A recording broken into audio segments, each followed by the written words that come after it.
original Kamigawa was not held in very high regard by many Magic the Gathering players.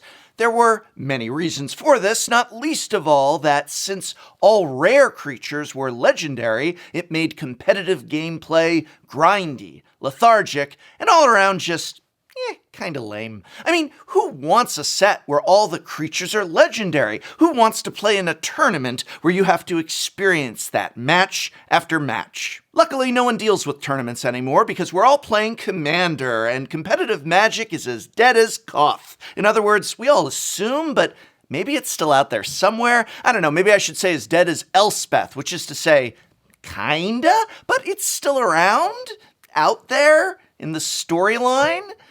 Is there going to be a GP this year? I don't know. Anyway, Commander rules supreme, and we are returning to a glowing neon Kamigawa, complete with the awesome cyberpunk aesthetic and, well, a complete Tameo as well. So what are the 5 best cards for Commander from Kamigawa Neon Dynasty? Now, not as commanders, because I think any legendary you love is the best for Commander from a set because you love it. Play what you love, but what are the best cards to be a part of your Commander deck? Existing or new, the best in the 99? Well, this video will name the top 5 as well as a particularly electrifying honorable mention. But first, a quick word about this video. This video is sponsored by Keeps, a subscription men's health brand for hair loss prevention. Hey, you've lost Venser, probably Koth, definitely Urza, Domri Raid, but he's not missed, Dak Faden, he's missed, and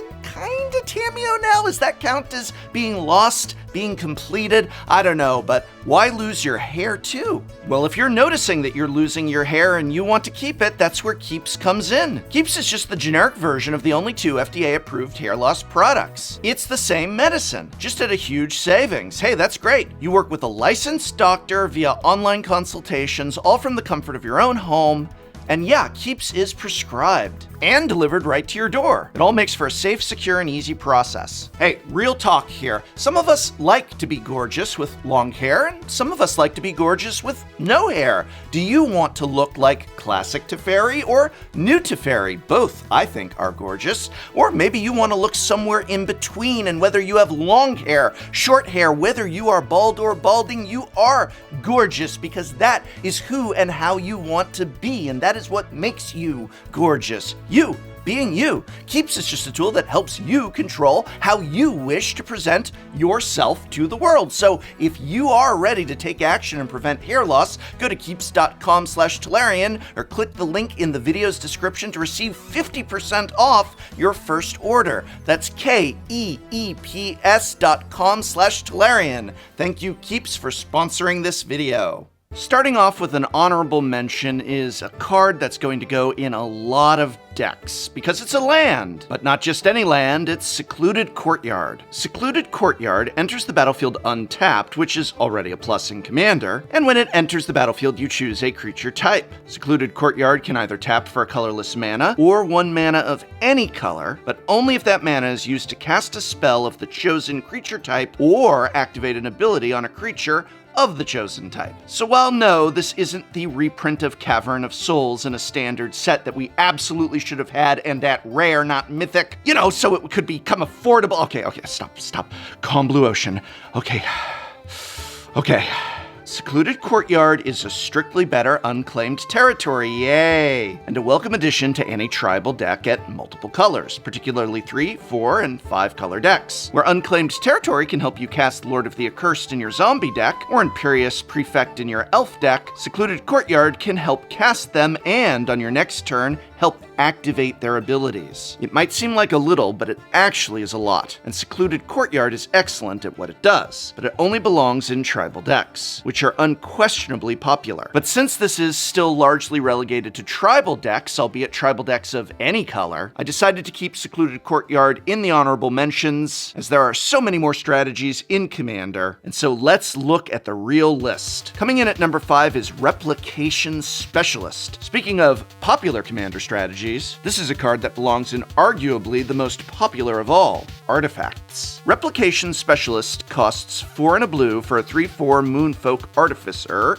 with flying, and more importantly, whenever a non-token artifact enters the battlefield under your control, you may pay 1 and a blue. If you do, create a token that's a copy of that artifact. This is a powerful ability. How do 2 Esper Sentinels sound? Or 2 Lightning Greaves? How about doubling up on your door to nothingness? Since the ability works when the artifact enters the battlefield, not when it's cast, you can cheat some huge things into play and spend 2 mana to make a second one. Show and tell your Blightsteel Colossus onto the battlefield, activate Replication Specialist, then watch as 2 of your opponents start sweating. Doubling up on your key combo pieces gives them an added layer of protection from pinpoint removal, and can even make certain combos easier to pull off. Honestly, the only reason this card isn't higher on the list is its high initial casting cost. 5 mana is a significant investment for something that likely won't pay off immediately, and many powerful artifacts that one would like to double up on either compete with Replication Specialist for the 5 mana spots in your deck, or likely come into play before you'll get a chance to cast Replication Specialist. Even so, its ceiling is incredibly high, and therefore it deserves a serious spot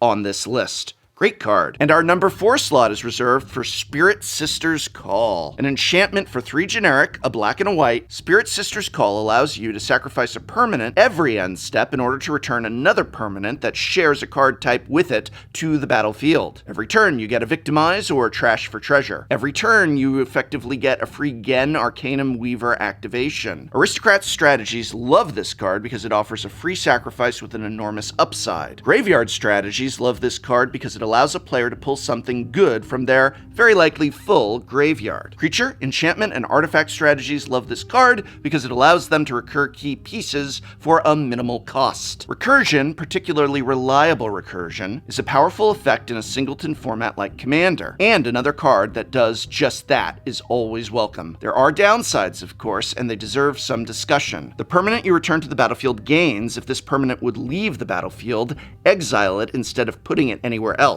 meaning repeated recursion of a particular card is out of the question. The fact that this is in 2 colors also limits the decks that can play it. All that said, Spirit Sister's Call is an extremely powerful card that has a home in many Commander decks, and definitely deserves its place here. Kamigawa. The Land of Legends, and no discussion of a set in this setting is complete without mentioning a couple of legendary creatures. Our next 2 places go to legendary creatures, but remember that we are discussing them as part of the 99 and not as commanders themselves. And with that out of the way, let's make our way to number 3, Kura the Boundless Sky. A 4/4 legendary dragon with flying and death touch, and when Kura the Boundless Sky dies, it does one of 2 things. Either you get to tutor for up to 3 lands, or you create a spirit token whose power and toughness are equal to the number of lands you control. Note, the lands you tutor for are not restricted by type or supertype, so you can easily find your combo. Classics like Urborg, Tomb of Yawgmoth, and Cabal Coffers, or Dark Depths and Thespian Stage come to mind. You can also adjust your top-tier utility lands like Maze of Ith, Gaia's Cradle, Academy Ruins, Ancient Tomb, and or Strip Mine. What's not to love about that? On top of that, Kura the Boundless Sky is as good a creature as you can ask for. Who wants to block the 4/4 Death Touch creature that tutors for 3 lands when it dies? More importantly, who wants to swing into it? Not many of us. And Kura the Boundless Sky is the sort of creature the format loves, and I feel many Commander players will love too. Normally in these videos, I say number 2 and number 1 are tied, but not here. My number 1 is a clear, strong, solid pick. But that doesn't mean number 2 isn't powerful. In fact, it's extremely so. And just what is that penultimate pick? Why, it's the newly completed Planeswalker Tamiyo's adopted son, Nashi, Moon Sage's scion. No, it's not Tamiyo. We're looking at Nashi as part of the 99, not as a commander, remember that. And Nashi, Moon Sage's scion, is a 3/2 rat ninja for 1 generic and 2 black mana. But he also has ninjutsu for 3 and a black. Ninjutsu is an ability that allows a creature in your hand to switch places with another creature that is attacking and unblocked. The ninjutsu cost is the casting cost that really matters here, and that's because of Nashi's other ability. Whenever Nashi, Moon Sage's scion, deals combat damage to a player, exile the top card of each player's library. Until end of turn, you may play one of those cards. If you cast a spell this way, pay life equal to its mana value,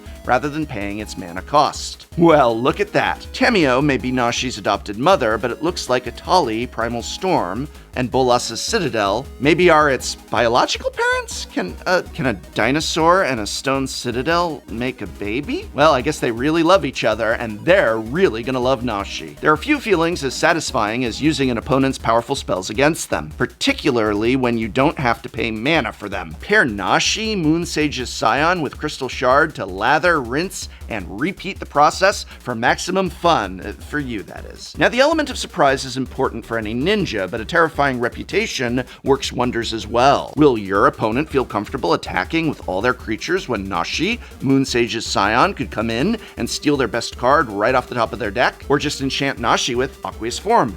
And it won't even matter. Commander is about you having fun, and Nashi, Moonsage's Scion, is as fun as they come. And he's a rat. Rats are awesome animals. And yes, he makes a great commander, but he's on here as part of the 99. So what can possibly beat doubling artifacts, repeated recursion, triple tutors, and using your opponent's spells against them? How about a land with pinpoint removal? That's right, my choice for the best card from Neon Dynasty for commander is Boseiju, Who Endures, who is a legendary land that taps for green and has channel, which allows you to pay one generic in green and discard Boseiju, Who Endures, to destroy target land, enchantment, or non-basic land an opponent controls. That player may search their library for a land card with a basic land type, put it onto the battlefield, then shuffle. That right there is great, but wait, there's more! This ability costs one less to activate for each legendary creature you control. Nature's Claim on a land. Yep, that's good. That's really good. This is like one of the Zendikar Rising MDFCs, but perhaps even more flexible. You could reasonably slot this in for a forest and still count it in your removal suite. Counterspells are a serious concern in Commander, and that's why Krosan Grip is so useful. But how many people are playing Stifle? Less. Considerably less. No, this little land of legend who endures may not be as flashy as the other cards on this list, but it is easily, overwhelmingly, the most playable and the best pick for Commander in the 99 from Neon Dynasty. But now I want to hear from you. What cards from Kamigawa Neon Dynasty are going in your existing Commander decks, or what new Commander decks are you building? Remember, I do think the legendaries here are awesome. There's more than a few that I'm already planning to build around, but what I want to hear about are cards for the 99. So yeah, there's awesome new commanders, but what goes in that commander's arsenal? Let me know in the comments below. And remember, with pre-release right around the corner, whether you're able to play in safety at your LGS or just take a couple kits home to practice with family and friends, pre-release is an event that Tolarian Community College has since year one said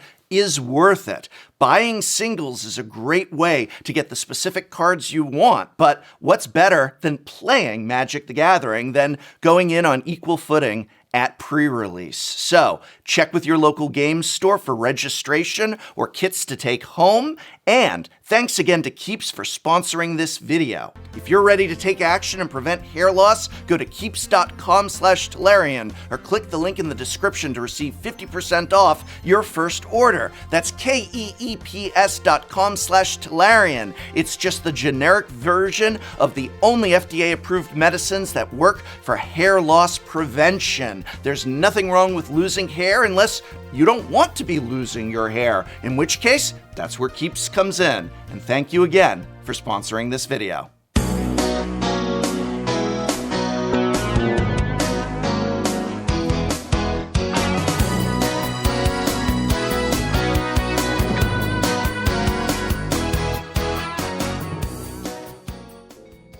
What is it you always told me, Professor? Buy singles? It is not yet your time. I can't remember you giving up, Professor. I really can't. There is redemption for us all, Professor. Professor, we English majors can survive anything. Professor, you mustn't die. I had dibs. It's over, Professor. It's finally over. You lose and I win.